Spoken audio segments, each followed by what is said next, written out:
little day trip today to Litchfield National Park, about 130 kilometres south of Darwin.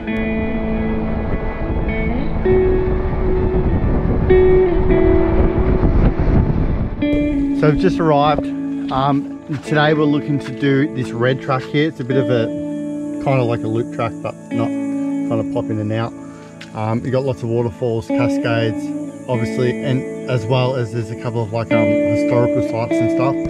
It is the wet season, it's February, so four-wheel drives, a lot of the four-wheel drive tracks and stuff are closed. And the which one is it? The Wongi? Yeah, so due to risk of crocodiles. Yeah, I think so. So you're not allowed to swim at Wongi because of the risk of the crocodiles.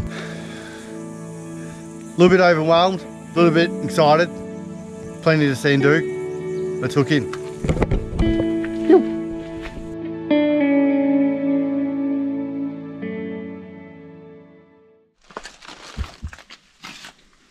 Is there enough lettuce? Yeah. Oh, except for the middle stalk in that one. That one? No, that one. Hang on a second. Right. Bit of energy before our great adventure. That's these exotic sandwiches. You'll pay 20 bucks for that, my lady. So our bellies are full of grub. Got a backpack full of water, a couple of towels. First stop, we've got a couple of cascades. 1.7 kilometres. Is it return? It's 3.6 return. 3.6 return. So it actually said on the sign back there that it wasn't a no risk of crocodiles. It was a low risk of crocodiles. So yeah, it's not bad, eh? Oh, it's still like for us southerners a little bit peaking. So you could die, but just only a little chance. Yeah, not out of whatever.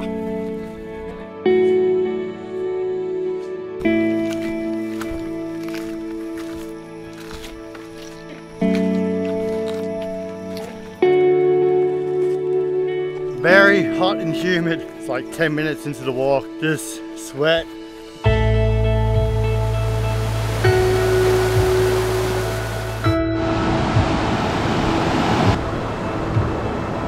Is it cold? Rachel's touching the water and it's like bath warm. Lukewarm. So we just found our first bit of water.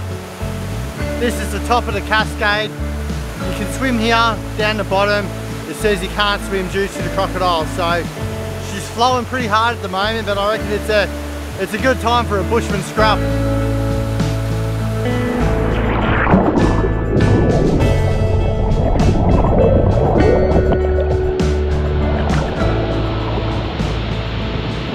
That's exactly what we needed after that walk.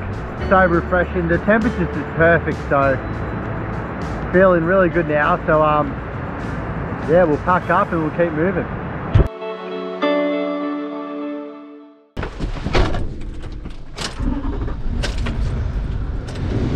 Oh yes. Oh.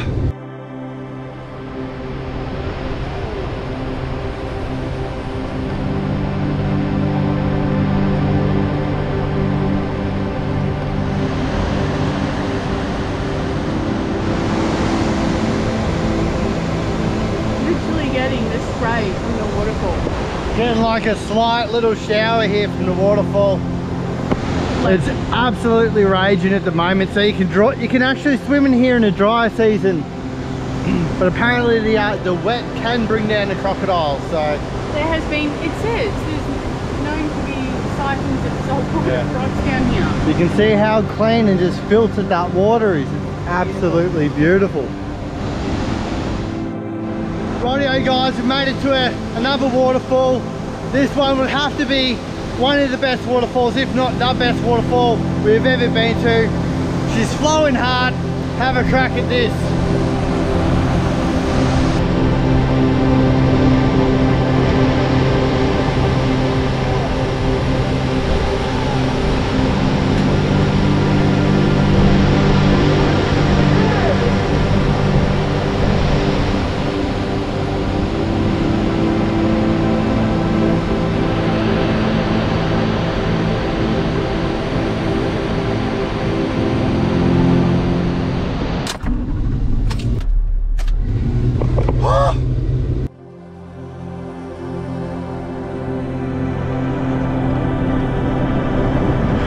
They got a couple of little walks here.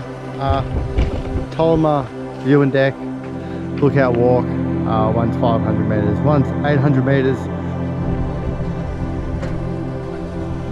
Got this ripping lookout here, guys. It's like a bit of air conditioning as well, so it's just absolutely gorgeous country. Have a look at this.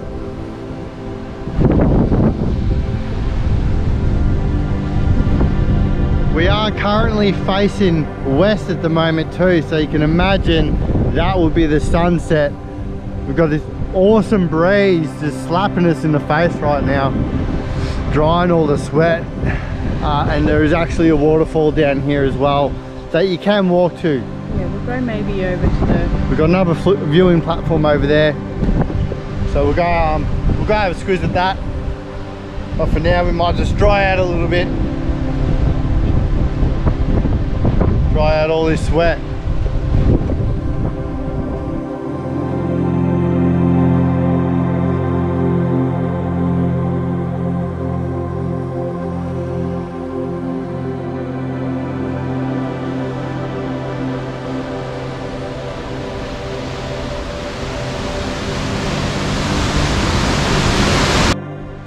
Louis Rockall. You know what that means? I think it might be time for a bushman scrap. Oh,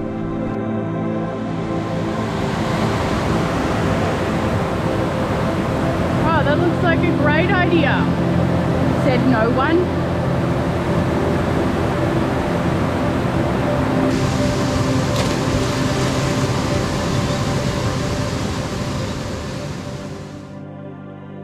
Well, there we go, guys. Litchfield National Park.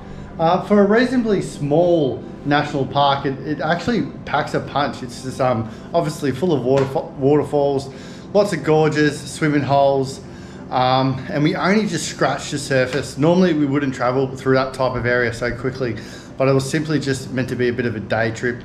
And obviously it was only running at half capacity because a lot of it's closed due to the wet season. So normally we would take 2 or 3 days to travel through a region like that. So yeah, there's there's heaps of camping grounds, heaps of 4-wheel drive tracks and stuff as well. So we'll definitely be returning there once the dry season does come back to explore it even more. And like 130 kilometres south of Darwin, so it's extremely close to Darwin. Good day trip out.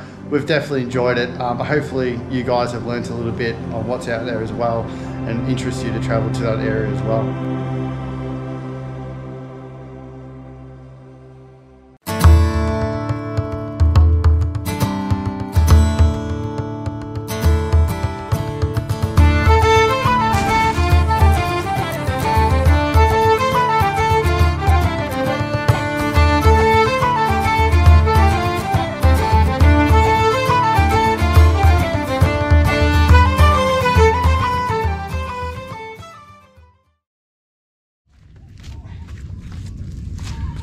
Morning guys, welcome to another crabbing fishing adventure.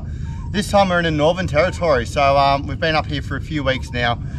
A whole new state to explore and lots of adventures to be had. We're going to be staying here for a while, so we're so excited, extremely excited. And this is my first crabbing mission here in the NT. Over the last few weeks I kind of spend a few days here and there, and I'll head out and I'll just do like scouting missions, investigation missions on spots where I would like to go and fish and crab and all that sort of stuff. When I go out on these scout missions, I don't fish, I don't crab, I just purely go out there to hunt out spots. So today we're running just 4 pots here. We're also got a fishing rod. We're going to be flicking some lures. And another method that I haven't done this before and been wanting to do it for quite a while is I've made a little crab hook here. Just got this steel from the hardware store. I've put a couple of bends in it, got a handle here, and here's the hook. So you use this hook to you dig through the burrows or the holes where the crabs live. You go trekking through the mangroves at low tide, you look for the crab holes, and the idea is to stick this bit of steel in there, hopefully hook the back of the crab and drag them out. So we've got 3 methods today, so I'm feeling pretty confident in catching some dinner. Also, there's a few regulations that have changed in the Northern Territory. So here in the Northern Territory, you're allowed 5 pots. In Queensland, you're only allowed 4. I've still only got 4, but you're allowed 5. Also, male crab size, legal size is 14 centimeters in the NT instead of 15, so it's dropped a centimeter there. Also, you're allowed to keep female crabs as well. I'm pretty sure that, yeah, female crabs have to be 15 centimeters, and you're not allowed to keep them if they have eggs. If I catch males, I'm just going to keep males. I'm not interested in the females too much because their nippers, they're a lot smaller and stuff, and I don't know if it will do it for me. So I'm after the male crabs. So the idea is, it's very low tide at the moment, so I'm going to be struggling with these pots because the tides at the moment are just mental. But the tide's coming in. The idea was drop the pots in, fish the outgoing tide, and when the tide is on dead low, that's when we'll go hooking for crabs. So it should be a good day. We've got a full day, pretty good weather. It's hot, but that's the NT. So this is the estuary we're going to be fishing and crabbing today. Like I said, the tide is so low. When I come here, I've been here twice before, the tide's right here. So it's very low, but it's coming in quite quickly. So I've got to get these pots in. But yeah, it looks perfect. Like you got runoffs there, runoffs there. There's a runoff up there. There's a bit of a, I think that's a Datsun down there. Anyway, let's chit chat. More crab.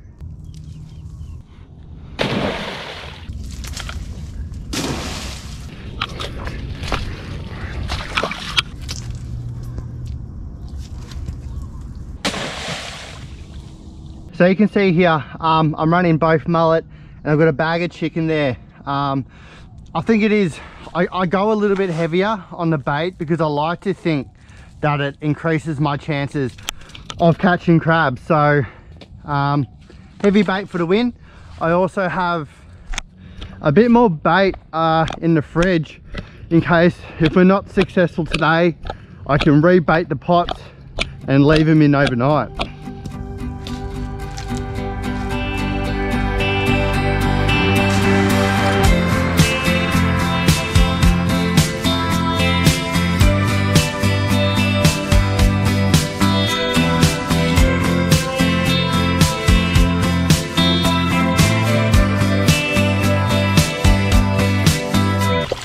Oh yes, that's what we want.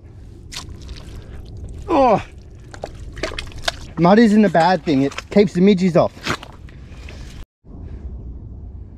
Rightio, so that's all 4 pots in. They're all relatively close together. They're probably about 20 to 30 meters apart from each other. It's a bit hard getting through these mangroves. I've only got a little bit of area where I can actually launch them, so I like to imagine that it's going to leave a bit of a bait trail, a bit of a scent.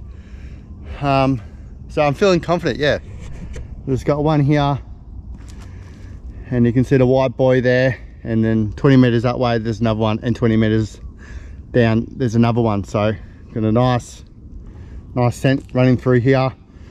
That's the island, and then when the tide drops, also should leave a bit of a nice bait scent as well. So anyway, so there we go.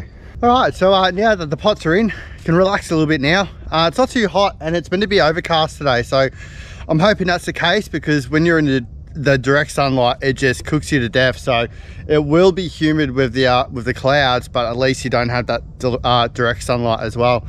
I thought I'd just give you guys a quick squiz at the setup at the moment. So the Troopy, the old girl, it's about to hit 200,000 kilometers. Bit of a milestone. She has been nothing but perfect. We haven't had any major dramas whatsoever, just all your general servicing. And we've had bearings done a couple of times, but we do so many river crossings and stuff, so it's kind of expected. But other than that, 200,000 kilometers on the Troopy. Happy birthday, old girl. So yeah, just got the back set up, got the fly screen closed there to keep all the mozzies and insects out. The bed is also still in there, the mattress. in case I do stay tonight. I don't think I will, but she's still set up, even though we're living in an apartment.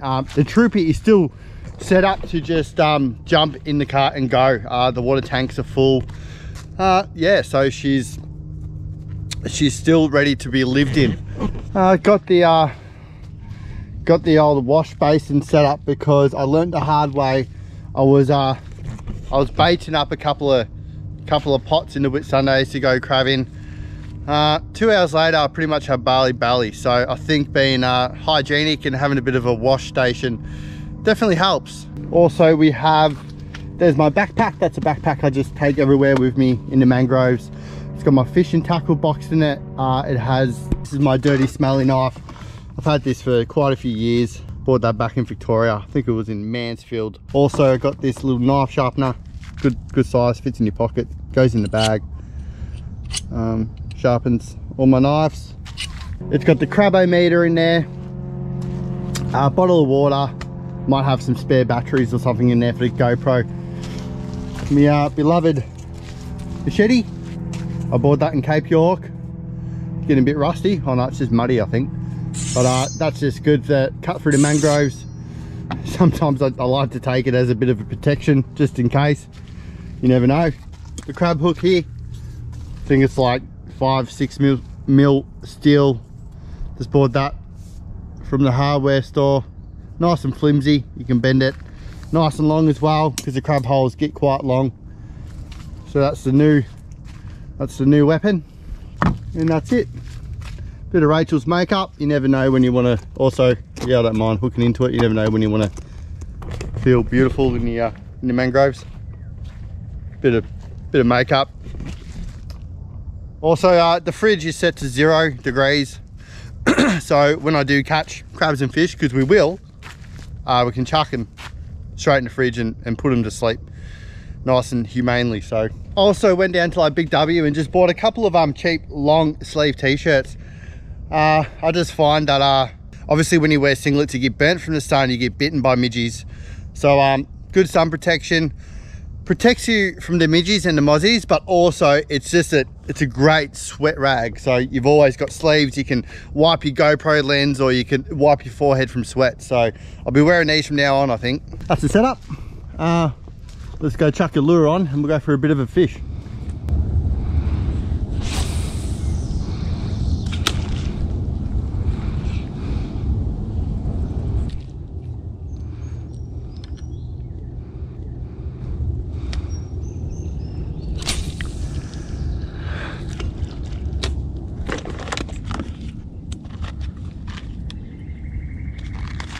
See this little hermit crab dude in the cone shell. He's not scared of my lure. Had something go it, something small, right in front of me.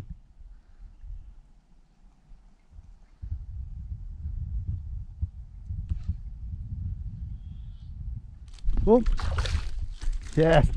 There we go guys, little cod. See the little fella? First catch of the day. There he goes. So this tide at the moment is just outrageous. There's no way I can fish or anything at the moment. And yeah, dead low tides at 4:30 p.m. So it's 11 a.m. now. So we've got a few hours before it drops, before we can get those crab pots and start fishing. But that's all good because we've come up with a plan. Just on the drone, I did a bit of scouting, and there's a bit of the mangrove system that's it's got ankle deep water going through all the mangroves. I'm thinking we'll go for a bit of a trek through the mangroves with the hook and see if we can find any mud crabs just cruising around on the in the mangroves there.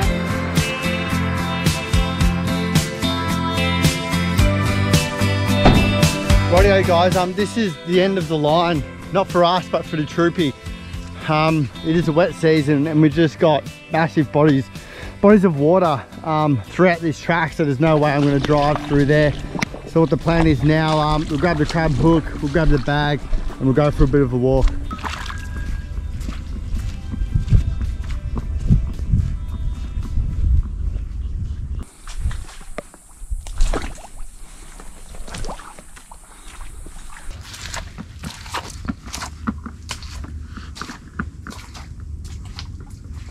So this is exactly what we're looking for. This was just completely just covered in water a few hours ago. It's that real nice sticky mud.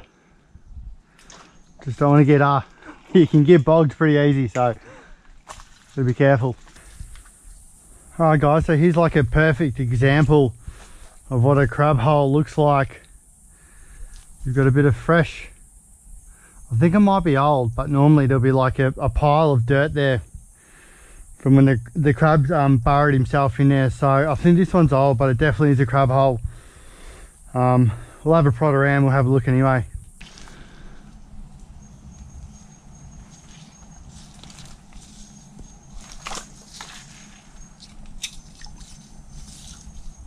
Pretty deep, but no one's home. Bugger. That's the closest we've gotten to a mud crab so far. No one's home. It's just not happening, guys. I've been cruising around here for 45 minutes and it's just, it looks like prime crab country, but there's just, I haven't seen a single hole. There's no evidence of crabs. There's no claws or anything laying around. It's just bloody crabless.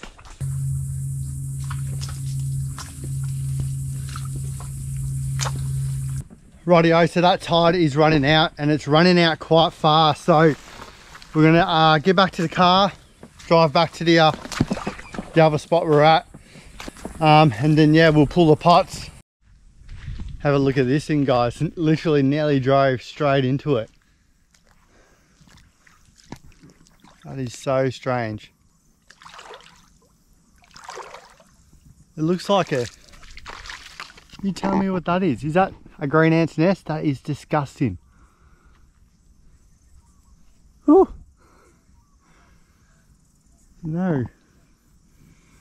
I remember like there's heaps of green ants nest in Queensland, and you always see just green ants everywhere, but I don't know if they've no one's home, or is that like spiders? Dude, I think that might be... I don't know what that is. Let me know. Nearly drove straight into it. Well, that was a bit of a bugger. No crab holes. First time using the crab hook, so it'll be good to get something, but that's all right. We'll try again somewhere else. A couple of storm clouds brewing. I'll tell you, it's always about 4 o'clock. I think it's like 3:30 now. Or 4 o'clock, it's always when the weather just seems to start rolling in. So we're pretty much on dead low tide, or just about. So I'm going to pull these pots, and fingers crossed we get ourselves a nice healthy crab.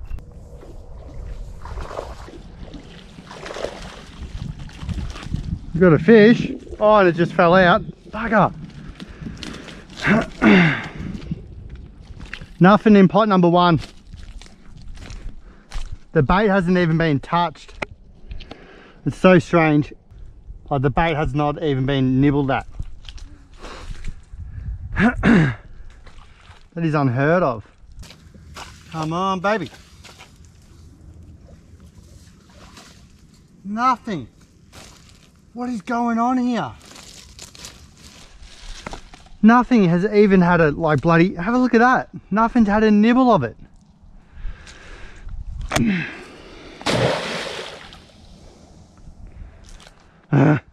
Come on, crab pot number 3.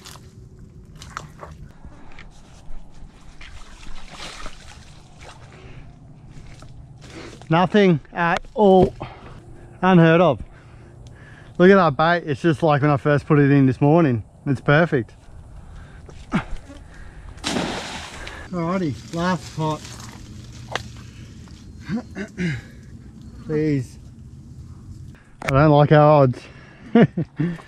It looks crabby. It looks very crabby. Come on.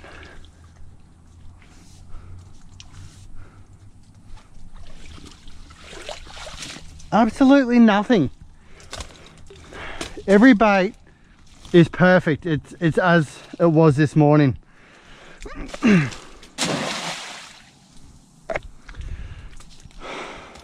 I'll let them soak overnight, but I'm not liking our chances.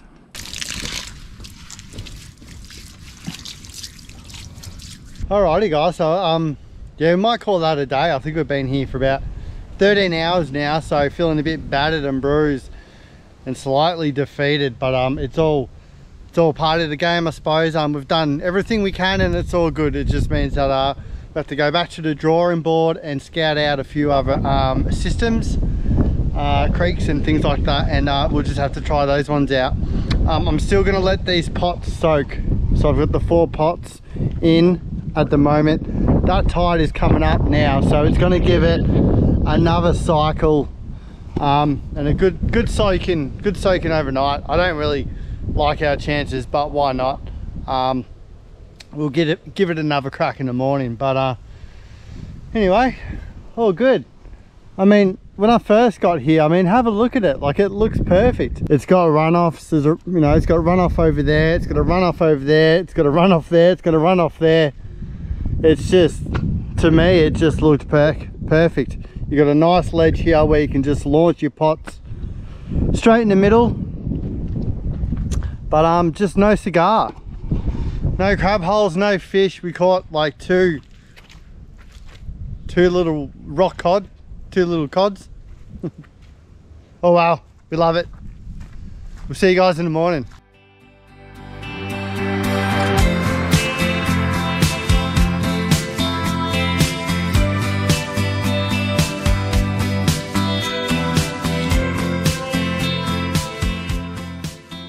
So what's that, like the second cast? Yeah. We've been here for about 3.7 seconds. He's already got himself a nice little bass dog. Dude, would that be size? No, just under, maybe. How good's that?